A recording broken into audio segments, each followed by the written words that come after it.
What is up, everyone? Welcome back to another video today, and in this video we are at Fargo Hector International Airport for the 5th airport update for the month of July 2025. We now move into the second half of the year, and there are certainly going to be some fun things coming up for Fargo and all the other airports as well. We do have another construction update and some new GSC that are debuting, plus a special livery also being featured in this update, which was more of a last-minute addition. Thank you to the gentleman from Fargo Aviation LAA for letting me know of the special that was coming in before I even filmed this update, so I was able to squeeze that in there. We're going to get started with gate number 1. We have a 319 on the main line for Delta out of MSP in this update. This arrived in as Flight 1990, arriving in at 11:53 p.m., delayed from an 11:46 p.m. scheduled arrival, only behind by 7 minutes. And there's a new GSC that I have. This is the Aero Classics Canadian Pacific set, so a bit out of place in terms of the dating of the GSC, but I always like using that GSC occasionally because it just looks so nice. I've got the Braniff set. I do need to bring that back every once in a while. I should have got more of the Jet Set GSC, but I just got caught up buying so much other stuff that it didn't really cross my mind to get much from their table, if anything at all. Then we move on to the regional jet service for MSP, the CRJ 900. Last I checked, it was still a mixture of the Endeavor 900s and the SkyWest 175s. When we get to our route roundup, we'll take a look at that a little more in depth.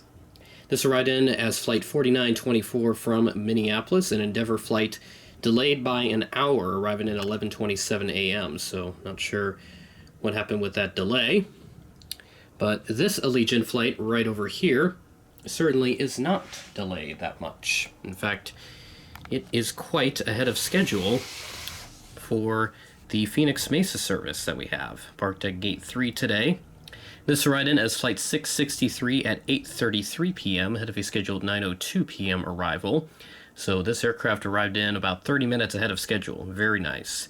Sometimes when you have those big blocks of time set aside for particular flights and they make up so much time in the air, you've got these very early arrivals. That's what I noticed on my Frontier flight to Denver. Despite, it being delayed, we didn't arrive that badly late into Denver because the flight was only about an hour, but they block off like an hour 40 or something like that. Obviously, they want to factor in taxi times out of Sioux Falls and then into Denver, mainly that especially, but there's always a lot of factors that go into that. We've got our United flights, which are significantly delayed. This one here is a repo flight for the CRJ 700. Came in from Green Bay, Wisconsin as call sign SkyWest 420 Whiskey.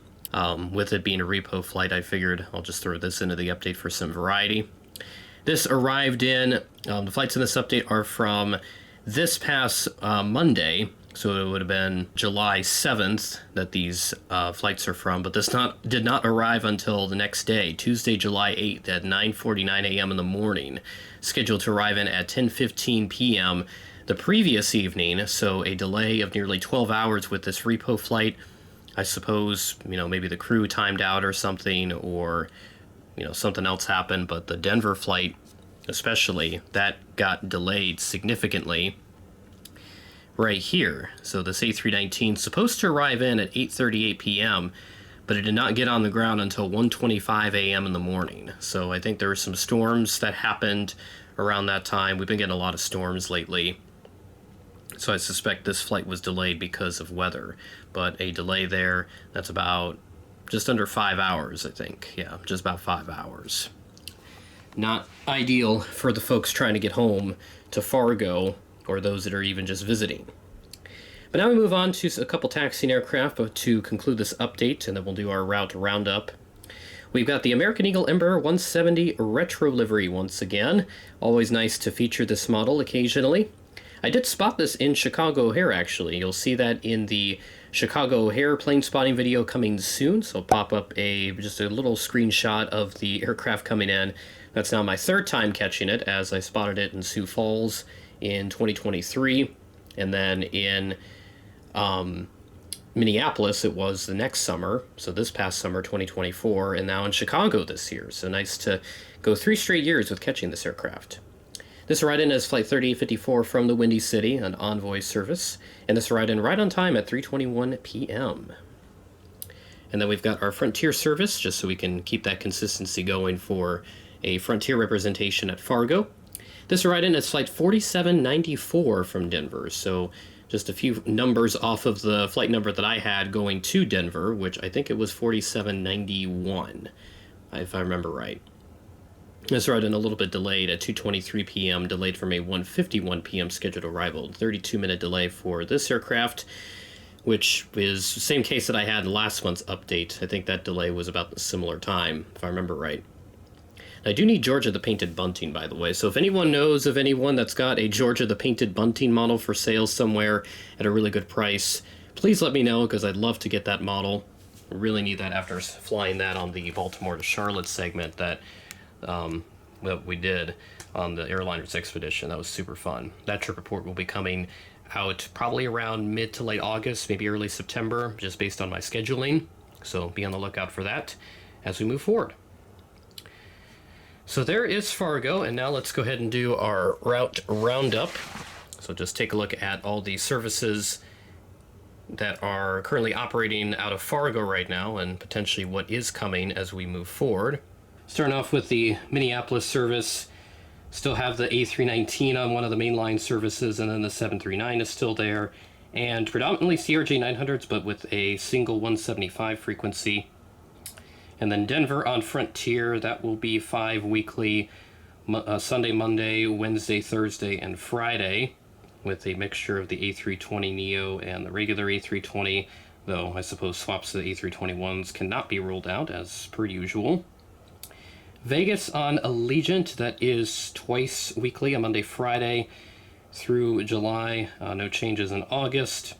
And then Fargo to Phoenix, looks like there is a singular service on American on November 2nd, number 175 there, so a one-off. But it does look like it resumes December 19th, so there's one of our seasonal services coming back. And then Phoenix Mesa on Allegiant, essentially daily. The only day it doesn't operate is Tuesday, so 6 weekly there. They dropped the Saturday frequency in August, and also the Wednesday frequency, so it goes down to 4 weekly from there. And then Dallas, 2 to 3 daily Ember 175s there. Hopefully Fargo gets a mainline service. That would be very nice of them to add at some point, just like a summer seasonal maybe. And then into Chicago, it's the Envoy 170s, occasional CRJ7 for SkyWest getting swapped in there as well, and then United, mainly the CRJs, and then a 1550 frequency in there. I don't think I looked at the United frequencies for Denver, so let's look at that real quick. Got 1 mainline and then 3 regional aircraft, 2 CRJs, a 175, and then a 319, and then August looks to be about the same, but some occasional swaps to a SkyWest 700 also thrown in there. And then heading into Nashville, that service is a Sunday Thursday frequency through the next couple months.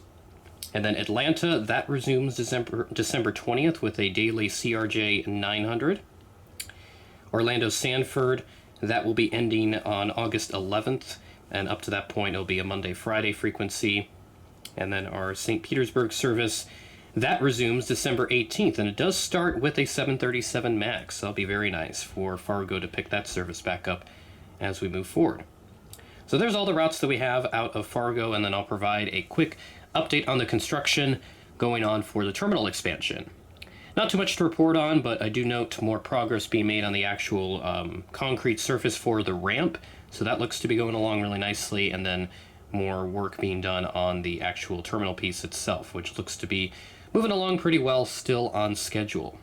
Always nice to check out what's going on with that, and even the satellite imagery for Fargo has updated too, so you can actually see the expansion from above, and looks great. And obviously that taxiway is still closed, so the way that I orient these two aircraft is not 100% accurate since they can't enter from that direction. But that's just how it is, and you just got to enter from the north and then come back around. So if you got aircraft entering and trying to leave, you do have that apron that extends a little further out so the aircraft can just move over for those that are arriving or departing, trying to get out of Fargo. So that'll do it for this month's Fargo Hector update. Always nice to get a good look at this airport, see what's happening, and to continue grinding with that. With that being said, thanks for watching, and I will catch you in the next video.